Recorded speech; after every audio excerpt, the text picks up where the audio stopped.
Hey guys, Dylan here, and welcome to Club Spin. I've got Danny and Dumsville like usual, and today we are going to be talking about what way should you play Sonic games. Should you play them in the new updated HD format, or should you play them old school with like the original aspect ratio and no improvements?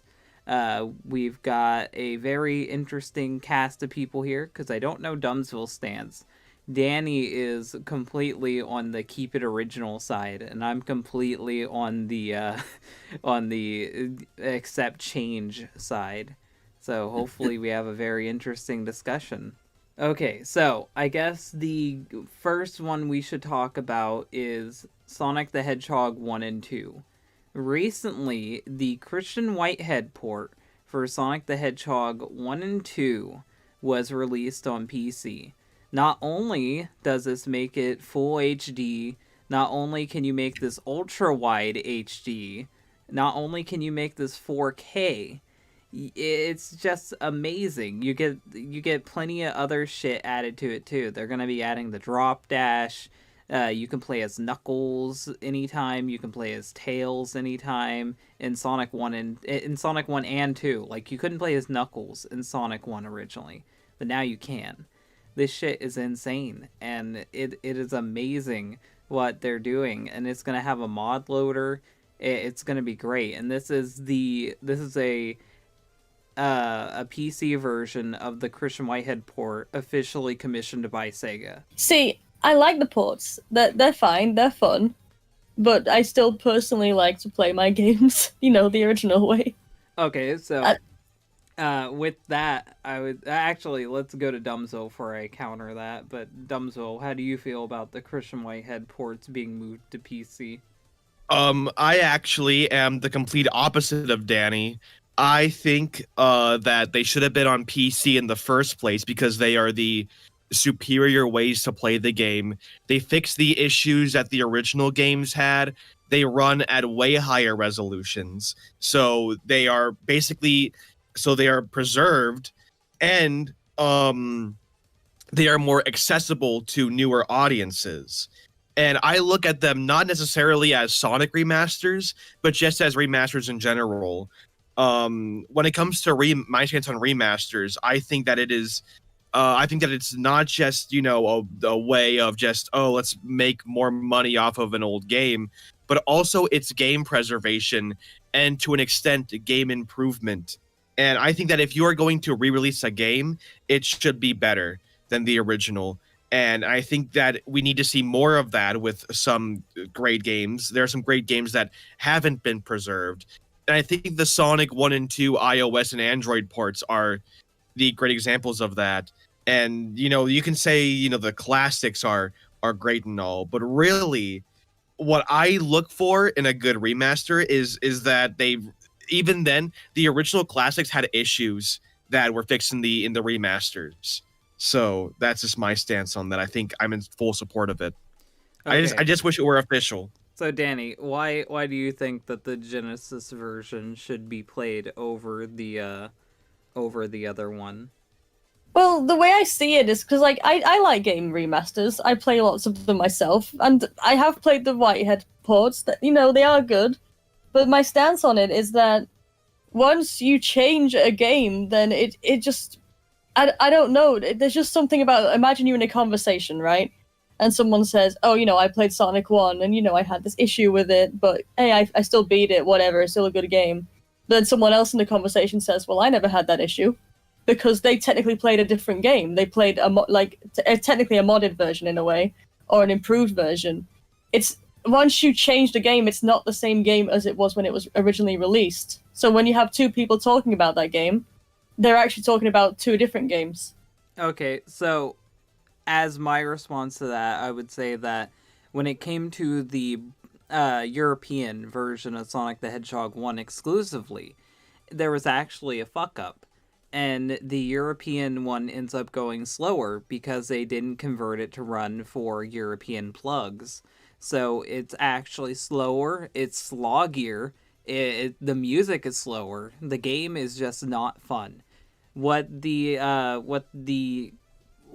Christian Whitehead port does is It not only speeds it up, but it speeds it up to the original speed that it was going to be before Sega even slowed it down. Because during development, Sonic 1 was actually slowed down because playtesters found it like nauseating. So not only did they make it faster for British people, but they made it faster for the American fans who feel like Sonic 1 is slow.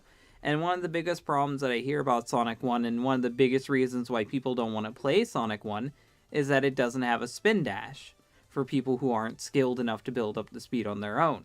And it adds in a spin dash, and I feel like without these improvements, it would keep people from playing or replaying Sonic the Hedgehog 1, especially people in Europe, in England especially, who played Sonic the Hedgehog 1 going like fucking 2 frames a second.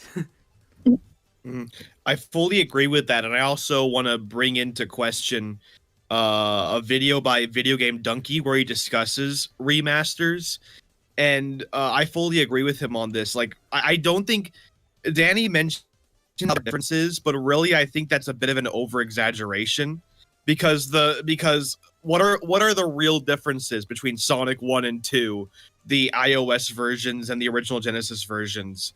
There's an optional spin dash. It runs in widescreen, which doesn't make that. It makes the game look better, but doesn't make big difference. that much. The one big difference is Sonic 2 has one more extra level, which is Hidden Palace, and Sonic 1 has a super mode. Those are like the definitive big differences between the two of them. Yeah, I was right about to mention that the only real differences between the iOS versions and the original versions are Hidden Palace, which actually does fix a major issue with the game. And furthermore, it's also the spin dash, which furthermore also fixes the Sonic 1 building up speed issue that Dylan mentioned. And I think that with the Hidden Palace zone as well, Danny mentioned how people are kind of playing a different game because one person goes, "Well, I had a problem with this game." Well, I don't see a problem with that because that person might have trouble going back to that game. Well, now that the issue is fixed, they can play a way better version of the game instead of playing an inferior version. Well, not to mention, it prevents like the barrier that people were afraid of getting into the game to begin with, because some people don't want to get into Sonic 1, especially Sonic 1, because they've heard people complain about how slow it is. They've heard people complain about the spin dash. So this could be people's introduction to Sonic 1, a game that I feel like is honestly neglected in the Sonic franchise. I agree with that. But, like, yeah, I'd have no problem with people wanting to play ports or play mods. Like I said, I've enjoyed them myself. But I just think that, you know, if someone wants to enjoy the game as it originally was, then they should be allowed to. I fully agree. They should be allowed to. If they want to, they can buy a Genesis and play the original game. But then that brings up the question of Genesis are starting to age and they're starting to break down. And a lot of the ports of the Sonic Genesis games, which I've played almost every port, I've bought almost every port, they're not accurate. Either they have slowdown, they have bugs that weren't in the original, or especially the audio doesn't fucking work properly. You're not getting the original soundtrack that made people fall in love with Sonic 1 and 2. And when it comes to Sonic 1 and 2, I think one of the worst ports out there is Sonic Genesis for the Game Boy, or fucking Sonic 1, 2, and 3 for the DS. Those are completely butchered ports, and I would hate if people got into Sonic through a port rather than, like, an effective remake. Because I think the future is going to be Funny you mentioned that, because it's also worth bringing up that the iOS and Android versions have remastered music as well.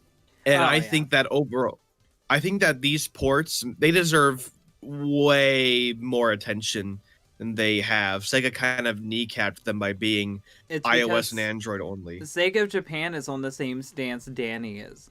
If they make any modifications to the game for the physical console version, it's minor modifications. Like, they added the drop dash.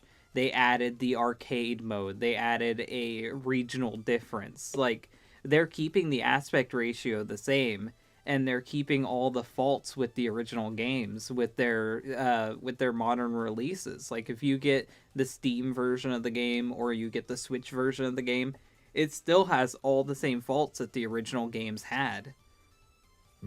That's kind of backwards from what most remasters do, because there are some great remasters out there that are not Sonic. Like, for example, Sleeping Dogs Remastered is, in my opinion, a great remaster. The Crash games, those are remakes but not remasters. think a good Spyro's also a example. remake, but still. I think a good example of a remaster would be the Thai games that are currently being released. Yeah. Because they're being properly remastered, but not remade like the Crash games. Okay, Right. so let's move on to the next set. We talked about Sonic 1 and 2. Well, let's talk about Sonic 1 and 2 that was completely remade from the Sega Master System versions. If you didn't know, the Sega Master System versions of the game are crunched to hell. They're unfun to play. They're annoying as fuck. They're difficult as fuck because the continues and extra lives are annoying. You gotta search the level for Chaos Emeralds. A set of fans decided to remake those games completely.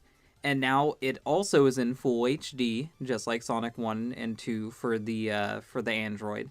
You can play it on your phone if you want to. It also has an Android port.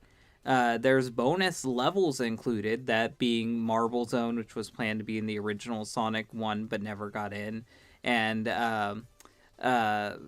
Spring Yard Zone, which I don't even think that was planned. I think they just wanted to put that in there for fun. But to satisfy people like Danny, you can also play it in original mode, which only gives you the levels that were originally released. And you can set everything back to the original format. Like, you can disable everything if you want to. The only thing that sticks is the HD screen, so you can see the level coming up in front of you and behind you. How would you feel about these type of remakes, Danny, that gives you the option to go back to a closer representation of the original? Well, they should still be called what they are. They're remakes.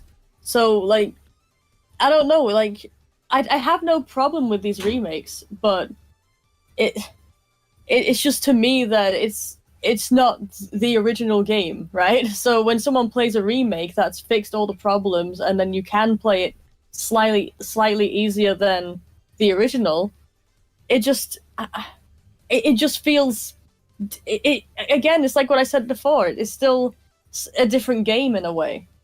Well, with these ones, they still kept in one of the major issues from Sonic 1 and 2 Master System, that being when you jump, you can't see where you're going.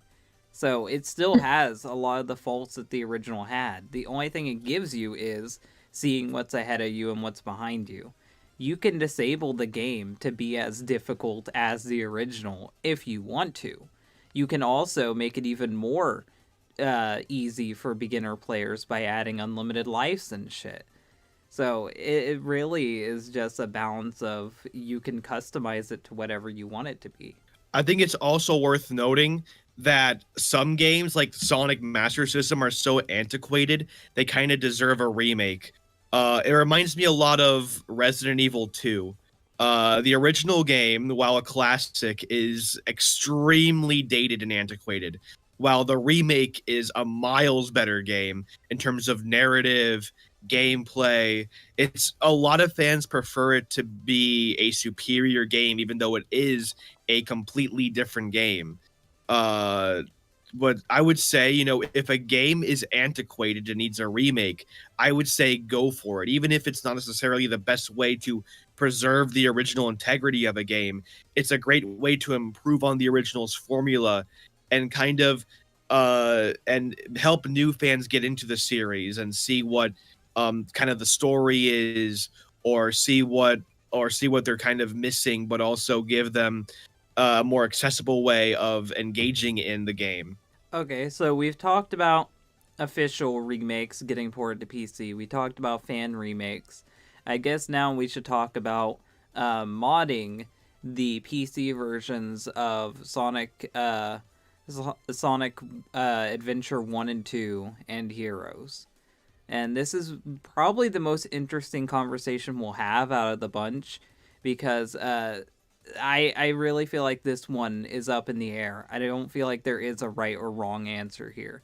I'll start with my defense, and that is I think you should mod it because there are plenty of mods out there that not only fix bugs that happen through porting the game to different consoles, but it also restores the original lighting from the Dreamcast, it restores the original textures from the Dreamcast, and it restores the original character models from the Dreamcast, getting you closer to the experience that you should have got if you would have got the original game instead of a inferior port. And I feel like modding these games are the best way to go because you are getting closer to what the original developers intended you to play. They didn't fix anything too insane. All they did was try to restore these games back to the way they were meant to be played. Oh, so who wants to go first? I guess I'll go next. I fully agree with that. I also think that I'm very pro modding as well. I think that modding can also give a game an extra life factor because I look in the context of Generations modding where people have added new levels and new characters. It gives more playtime and more content to a game that in itself is great but is very short. And I think it gives more of a way for fan-made developers to play with their favorite games and play with the physics of their favorite games. So it's not only a way to add content onto a game, but it's also a great way of allowing newer developers who want to get into game design to kind of create their own sort of mini game in a way. It's very similar to something like Counter-Strike, where that started off as a Half-Life mod. And then eventually became its own thing, where it starts off as a mod of something else, and then the developers who are creating the mods eventually get into actual game design. Okay, Danny, what is your stance on modding things like Sonic Adventure 1, 2, and Heroes? Well, you mentioned that, you want to mod a game like Adventure to make it like the original, but for me, then why not just play the original? Because why would you mod a bad port to make it like the original game rather than just play the original game? In response to that, I need to say, Danny, that prices of the original games, like retail prices, secondhand retail prices, are going upwards. Sonic Heroes costs at least $20 usually, which may not be super expensive, but that's still like, My response would be that it's actually harder to emulate Sonic Adventure 1 and 2 on your PC than it is to play the Steam port. And if you want to get a Dreamcast, you'll have to, 1, get a Dreamcast that works. 2, hope that it hasn't slowed down due to aging, which that happens with a lot of disc-based systems. Have a good controller that's able to play it, get a memory card for it, and even then, it will have some issues just due to not being able to access all the content you could have originally. Because in case you didn't know this, with Sonic Adventure 1 and 2, originally there was DLC content that's now gone because Sega's online services are gone. There was Christmas events, New Year's events. With modding, you can actually add all this stuff back in. You can play as the Slutty Rouge outfit if that's what you want. You can play as Christmas Sonic and Christmas Shadow if you want it. But a lot of these features were cut because they were just hidden behind events or DLC. I don't know if they were added to the DX port or not, like in some hidden fashion. But from the vanilla version of it, I didn't experience this. One thing I'll give the port over the original, though, which is why I would say mod the port rather than play the original, the Chao raising is actually better. The Chao raising in Sonic Adventure DX is more like Sonic Adventure 2's Chao raising, and it's far more refined. It has less issues with it the Chow can actually evolve rather than just fucking dying. Like, watch videos about the Chow Gardens in both games. They're so radically different. The Chow Garden in DX is far better. But it fixes a lot of the issues that the original had. And the original, the only fault it has is that it was the first. So it's not really fair. Not to mention, I don't know if like the original vanilla version let you play as Metal Sonic. I know the original version of Sonic Adventure 2 didn't let you have all the crazy battle stuff, like the 2-player options and shit. So Well, it's also worth mentioning that Sonic Adventure 2 on Steam costs like $5 on sale, while Sonic Adventure 2 on Dreamcast, which I actually own, costed me $65. And I'm looking on eBay now. I'm seeing complete in box, non-reproduction, original, authentic SA2 copies going for like $85. One's going for $105. Like, it's not only harder to emulate or buy all the components like a Dreamcast and a memory card or a VMU for SA2, it's also almost unaffordable. Unless you have a well-paying job, you're gonna have to go broke for one game, you know? for me, it's just not fair to have such a huge barrier of getting all of the original stuff, getting it running. And not to mention, I don't even think that Dreamcasts have HDMI by default. I don't think you can even play it on most modern TVs, so I'll have to have an ancient TV to play it. Correction, actually. I actually own a Dreamcast HDMI converter, which converts the RGB signal to HDMI. Yeah, but that's another thing you have to buy, though. That's another fucking thing you have to buy on top of that is, everything. but I'm just saying it does exist. So I need to bring that up. There's converters for the Genesis too. There's converters for the N64. But what I'm saying is, if you buy these consoles the way they were intended, you can't even fucking play them on modern TVs. Even when you upscale it with the console itself, it still suffers from the limitations of the original hardware unless you modify the hardware. And if you modify the hardware, what's even the fucking point? At that point, you could just play it emulated. You could just play it on the PC. There's no use in it. And not to mention, a good majority of gamers don't really have the knowledge to modify their hardware in the first place. Because that requires actually taking apart a Dreamcast and using soldering and wiring, and nobody has time or nobody has time to even learn that, let alone do it. I used to be all for owning the original consoles. I had a massive collection of consoles. I had all the original Sonic games, like for Genesis, because I just wanted them, and I still do. I kept my Genesis games. I like having the physical versions of stuff, but the thing that I had to face is my Genesises were starting to age. My stuff was starting to break down. My stuff is getting dusty, cleaning it isn't even working as well anymore. Like, things are starting to age. These consoles weren't meant to last. And I think the best thing that we can do is move on to the fan versions, move on to the ports, move on to the HD remasters, try to find the best way to play the game. Because I'm all for keeping it the way it was, and I'm all for playing it the way it was intended. But I think that people should play it in the best way possible. Like, people are going to play Sonic Mania, and they're going to be like, wow, I hope Sonic 1 and 2 is as fun as this, or wow, I hope Sonic 3 is as fun as this.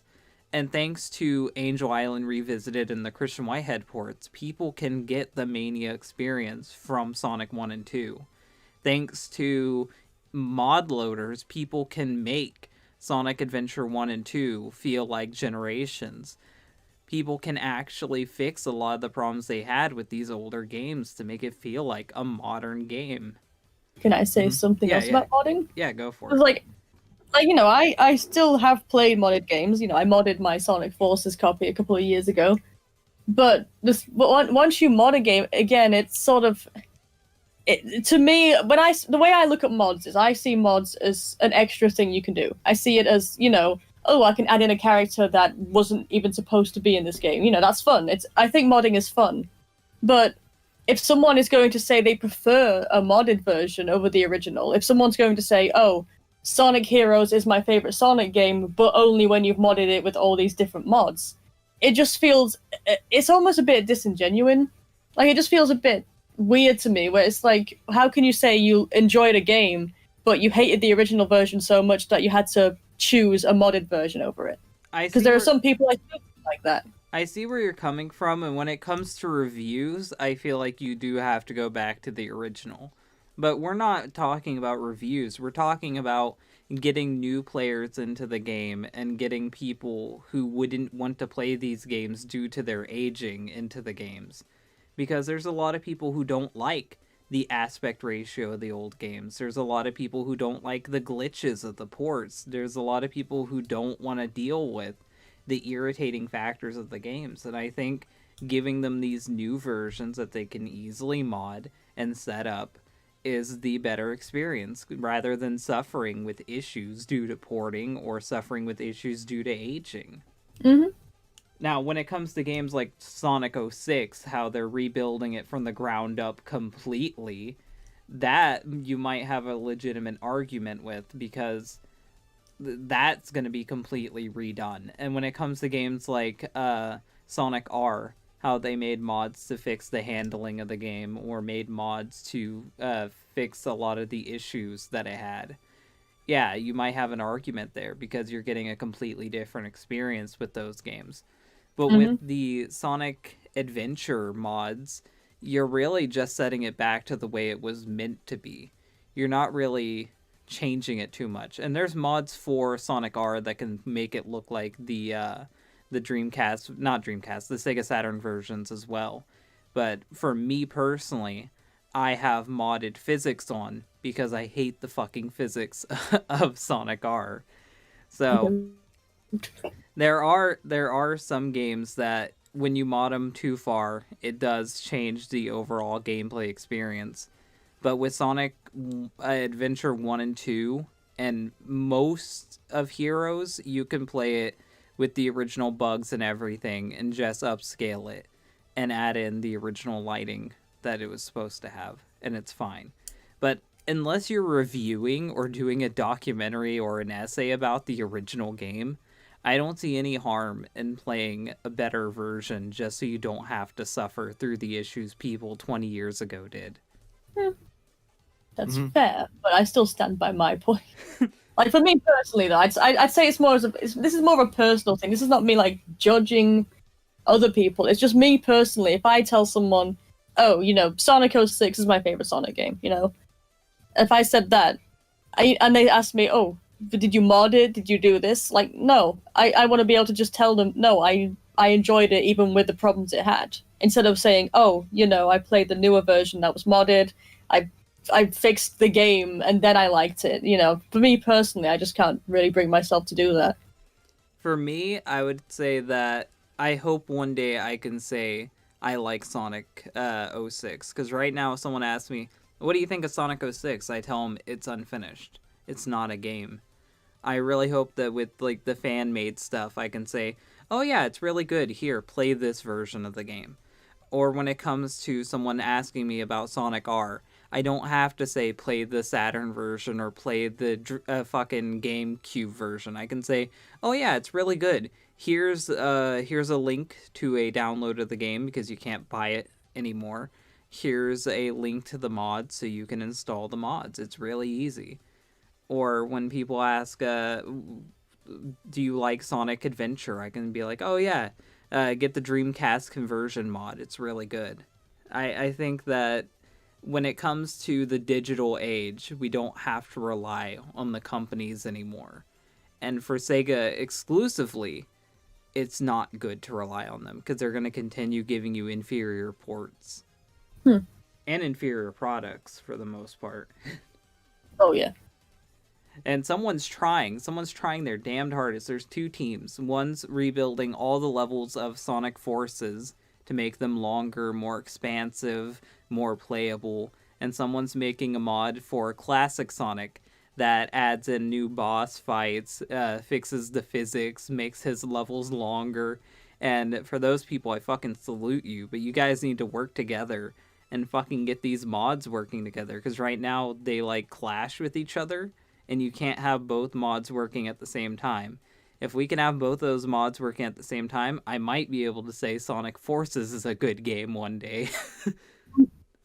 So let's get to our final thoughts. It's been 30 minutes. Let's wrap this up. Danny, what are your final thoughts on like playing newer or older games? If you play a modded version of a game or a remaster or whatever, then you've played the remaster. You haven't played the original. And I just think that should be something that is always mentioned, I suppose. Because I don't want to be in a conversation with somebody who says, oh yeah, me and you have had the same experience when they've played a modded version of a game when I've played it without those mods, when, you know, in reality our experiences are entirely different. I think that acknowledgement should always be there, that the modded versions and the remasters are just different games. Okay. Dumzo, what's your final thoughts? I think that modding and remasters, I would agree with Danny if she were talking about the Silent Hill HD collection or the Batman Return to Arkham collection, where it's just so garbage and such an inferior version that, yeah, play the originals. But in the case of something like the SA1 modding project or Generations modding project, no, I would disagree. I think that one, it adds content. Two, it's a better way of playing the original. It's the same as the original essentially, but with better features and is the overall better experience. And I don't know. I don't agree with Danny. I respect her opinion, but I think that remastering and remakes and mods add life to a game. And my final thoughts are, I really was similar to Danny for a long time. And it took me a lot of being stubborn to finally adapt. And now, since I do have a good computer that can run the games that I want to play, and I've actually spent the time to learn how to mod, I appreciate mods more than I do the original versions of games for the most part. I appreciate the recreations because I feel like it is the best way to get into the games. Because I suffered with Sonic 1 and 2 Master System for years. I played it for a long time, never beat it. It was annoying. But when I played Sonic 1 and 2 Master System for PC, I actually had a fun time, and I was able to beat it within an hour. So I think it gave me an experience that I could have never gotten from the original. I'm actually enjoying Sonic Adventure 1 and 2. I didn't originally because I played the GameCube port and the Xbox port. I'm having new experiences I would have never had. And for someone whose favorite game is Sonic the Hedgehog 1, I think that the Christian Whitehead ports, especially the PC ones, are far better than the Sega ones.